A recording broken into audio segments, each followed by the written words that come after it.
Bonjour et bienvenue pour cette nouvelle vidéo de Brussels Nice Guide. Je me présente, je m'appelle Dimitri et je suis guide freelance à Bruxelles depuis une dizaine d'années. Alors d'habitude, moi je vous parle de patrimoine, d'anecdotes, d'histoire au sujet de Bruxelles. Aujourd'hui, pour une vidéo un petit peu plus longue, excusez-moi, mais donc il faudra faire un effort pour rester jusqu'à la fin et un petit peu plus sérieuse, je vais vous parler des conditions de travail des guides, en tout cas un aspect par rapport à un événement qui vient d'arriver il n'y a pas très longtemps. Alors, j'ai eu le plaisir et l'immense privilège de travailler les 6 premiers mois de 2018, entre autres comme guide freelance à la Maison de l'Histoire Européenne. À côté de ça, je faisais plein d'autres trucs et tout, mais c'est vraiment très chouette, ça m'a vraiment bien plu. Allez voir la Maison de l'Histoire Européenne, c'est vraiment un très chouette endroit. Et c'était via une petite association locale et sans but lucratif qui réussissait à faire en sorte que nous puissions facturer 100 € la prestation de 2 heures. Alors à facturer, c'est pas du salaire poche, c'est même pas du brut, il faut on retire tout. Et après, on voit ce qui reste. Mais bon, dans le milieu, ceci dit, 100 € pour 2 heures, c'est pas faramineux, mais c'est bien, c'est correct, quoi. Puis il y a eu un petit changement, puisqu'il y a eu un marché public du Parlement européen qui a englobé ces prestations d'organisation de visite dans plein d'autres prestations, un truc assez volumineux, on parle de quelques millions sur le programme de 4 ans, donc des événements, des voyages, etc., enfin blablabla.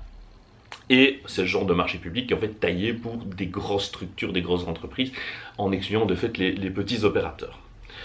Et donc on a été contacté, donc quand je dis on, c'est pratiquement tous les guides de Bruxelles et moi-même, par le nouveau prestataire Manpower pour guider à la Maison de l'Histoire Européenne. Voilà, sauf que les conditions sont quand même un peu moins bonnes, enfin un peu, jugez vous-même. En gros, pour la visite de 2 heures, on nous propose moins 58% par rapport à avant. Donc on diminue la somme à facturer, c'est toujours à facturer, on n'est pas même pas dans un truc intérimaire et compagnie, donc c'est totalement freelance, moins 58%. Et là je me demande comment Manpower, qui est quand même une grosse société internationale avec une super expertise, soi-disant en termes de gestion, est pas foutu d'arriver à la cheville d'une petite association locale et en pratique en fait artisanale. Et tout ça avec de l'argent public, parce que c'est l'argent des impôts qu'on paye qui va à l'Union européenne. Et donc voilà, comment est-ce que Manpower est capable d'aussi mal gérer l'argent public? La question peut se résumer à ça. Alors, je me dis en plus que ça risque d'être vraiment très embêtant pour le Parlement européen, la Maison de l'Histoire Européenne et même pour l'image de l'UE en général. Parce que les gens qui vont se retrouver là, les guides sérieux ayant refusé de travailler à ce prix-là, soit ça va être des gens incompétents, soit c'est des gens qui n'en ont rien à foutre. Et donc là, en front line, vraiment des institutions, ceux qui vont être le plus en contact avec tous les visiteurs, etc., ça va être des gens qui incarnent en fait cette Europe de la précarité, l'Europe du profit contre les travailleurs, l'Europe des grosses sociétés internationales qui, il y a l'argent qui disparaît dans des paradis fiscaux, etc., contre l'Europe des citoyens. Et là, je dis qu'on est quand même pas très loin de la période électorale, et c'est vraiment peut-être pas une super bonne idée. Alors personnellement, ça va, je me rends à l'évidence, je ne guiderai plus jamais, à mon grand regret, pour cette institution. Voilà, fini, la Maison de l'Histoire Européenne, c'est pas grave, je guide ailleurs, je guide dans d'autres musées, etc. Enfin, ça me fait mal, mais pas tant que ça, je vous rassure.